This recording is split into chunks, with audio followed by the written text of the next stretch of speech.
who always said that the new era was coming with an unstoppable swell. The new era of the Great Ones will come. I broke the gears. Now there's no turning back. Hello and welcome to One Piece 101, the series that breaks down everyone and everything in the One Piece world. Today we'll be examining the Surgeon of Death, Trafalgar Law, also known as one of the most popular characters in modern One Piece. Now Law has a bit of a darker past compared to most characters in the series, beginning with his birth in the mining country of Flavance in North Blue. Along with his sister Lamy, he was trained to become a doctor from a very young age by his parents, who were also doctors. In some rather poignant social commentary, the town of Flavance was subjected to poisoning spanning several generations due to the substance they were mining, which was known as amber lead. Law and his sister happened to be at the bottom of this generational poisoning and were destined never to reach adulthood. Believing the disease might be contagious, neighbouring countries sent extermination squads into Flavance, resulting in the death of Law's parents and sister. Law himself managed to escape by hiding amongst dead bodies being shipped away from the country. This of course had a pretty adverse impact on his personality, as he became quite nihilistic, wishing to destroy everything, and what's worse, he was still destined to die at around the age of 13. Law would soon meet and join the Don Quixote pirates led by future warlord of the sea, Doflamingo. Law would then encounter Doflamingo's brother, Corazon, who, for the sake of ease, we will be referring to as Corazon for the entirety of the video rather than his real name, Rocinante, just to avoid a bit of confusion. So Corazon was apparently known for hating children and proceeded to throw Law out of a window. A nihilistic Law then swore revenge on Corazon, managing to stab him before fleeing the pirates in fear of Doflamingo's retribution for actions taken against his brother. The Don Quixote pirates would catch him and bring him before Doflamingo, where he discovered that Corazon did not die from the stab wound he inflicted, and even more surprisingly, the Doflamingo officially invited Law to join his crew. It was clear that for some reason, Corazon had said nothing of the incident. And then to top off this day of fantastic fortune, Doflamingo informed Law that there was a devil fruit power in the world that could allow him to live, that devil fruit being the Ope Ope no Mi, and if Law managed to find it before he died, he would be trained to become the right-hand man of Doflamingo. Time passed until Law only had 1 year left to live, and in a seemingly mundane conversation, Law revealed to a young buffalo in Baby 5 that his real name was in fact Trafalgar D. Waterlaw. Corazon overheard this and immediately carried Law away to speak with him in private. Corazon warned Law that if he really was a D, then he needed to leave his crew right away, and especially never to let Doflamingo know his real name. In this exchange, Corazon also revealed that his true goal was to stop the madness of his brother Doflamingo. Sometime later, Corazon would take Law on a last-ditch effort journey to cure his illness. After being rejected by every hospital they visited, they would receive a call from Doflamingo, informing them that he had found the location of the Ope Ope no Mi and had a plan to steal it. Corazon, understanding his brother's real intentions for the fruit, then formed a counter-plan to steal the fruit first and feed it to Law so that he could heal himself and save his own life. And Corazon was quite successful in doing so, even if he did have to force-feed the fruit to Law. Now this is probably a good time to briefly go over the Ope Ope no Mi. This fruit is probably one of the most powerful in the One Piece world, granting the user several extraordinary abilities, the first of which is the power to create a room, in which the user is able to transplant any objects he pleases, including people and including the user themselves. So for example, the user could reposition body parts on a person, completely remove parts, including internal organs, or even teleport themselves with another object in the created room. Secondly, while in the room, the user is able to switch people's minds and bodies. This was used to great hilarity to switch some of the Straw Hats' bodies on Punk Hazard. And if that wasn't enough, this devil fruit has an ultimate ability known as the Immortality Operation. This allows the user to perform an operation on someone else and render them, immortal.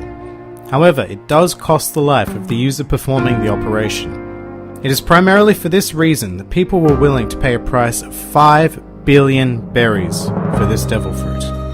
So we can gather from this that Doflamingo's plan was to have Law eat the Ope Ope no Mi and trick Law into performing the immortality operation on him, in complete disregard for the child's life.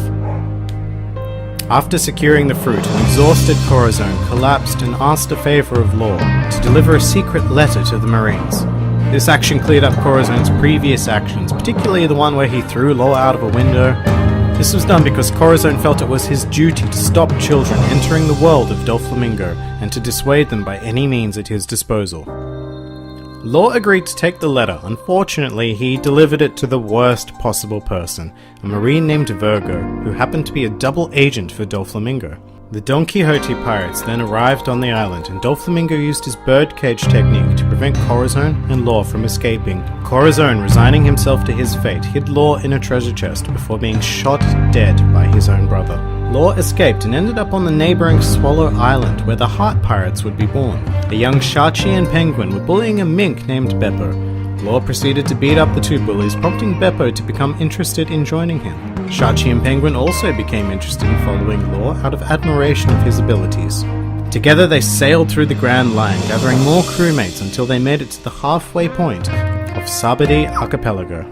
Here, Law briefly fought along rivals Monkey D. Luffy and Eustace Kid against the Marines after Luffy punched a celestial dragon. The exact outcome of the battle was never shown, however, Law did manage to escape the island along with the rest of the Worst Generation.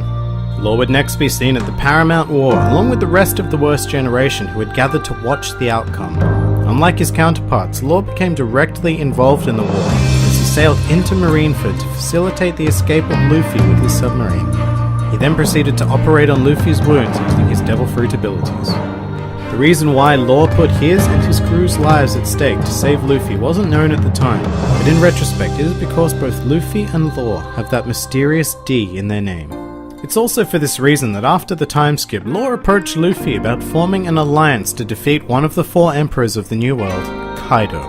Luffy agreed surprisingly quickly, and so began a comedically uncomfortable alliance for Law. It should also be noted that at this point, Law had become one of the 7 warlords of the sea. After succeeding in beating and capturing Caesar Clown, the next part of the plan to defeat Kaido was apparently to take down Don Quixote Doflamingo, who was supplying Kaido with artificial devil fruits and weapons. However, after the newly formed alliance arrived on Dressrosa, it soon became apparent that defeating Doflamingo was the only real plan for Law. Since witnessing the death of Corazon, Law had never forgiven him and swore revenge. His real plan didn't even involve particularly beating Doflamingo himself. Law's plan was designed to enrage Kaido to the point where the Emperor himself would dispose of Doflamingo. So it's fair to say that Law had a bad string of luck in Dressrosa, finding himself in a 2v1 direct conflict with Doflamingo and Marine Admiral Fujitora. With the help of the Straw Hats, Law would be able to escape, and they began their proper assault on Dressrosa. Now, the exact events of Dressrosa are quite complicated and need an entirely separate video to go through, but Law ended up defeating Doflamingo's right-hand man Treble, and inflicted some serious damage on Doflamingo himself before being utterly defeated by him. With serious injuries, he was then forced to place his hopes on Luffy, being able to defeat Doflamingo on his own, which Luffy eventually did. After the battle, Law had a brief conversation with former Fleet Admiral Sengoku, who had arrived to arrest Doflamingo. They had a brief discussion about Corazon, who Sengoku fondly remembered. Sengoku then encouraged Law to lead his own life, as it's what Corazon would have wanted. Law would then witness the formation of the Straw Hat Grand Fleet, and sailed with them to the island of Zou. There he was reunited with his crew, and despite his goal of beating Doflamingo being achieved, he decided to make good on his promise to help Luffy beat Kaido, and became part of the Ninja, Pirate, Mink, Samurai Alliance. The last thing we know about him is that his intention was to sail to Wano and await Luffy's arrival. Some more fun facts about Law. Law does have some more history that we aren't yet aware of, as he was once referred to as the mastermind of the Rocky Port incident. Law's current bounty is 500 million berries, the exact same as our protagonist, Monkey D. Luffy. Law's wanted poster mimics Luffy's pre-time skip poster, with Beppo in the background in the same spot where Usopp appears in Luffy's poster. And finally, a truly useless fact, Law's least favourite food is bread. And that about does it for fan favourite Trafalgar Law. If you enjoyed this video, please feel free to like, favourite or subscribe, and comment with who, what or where you'd like to see featured in the next One Piece 101.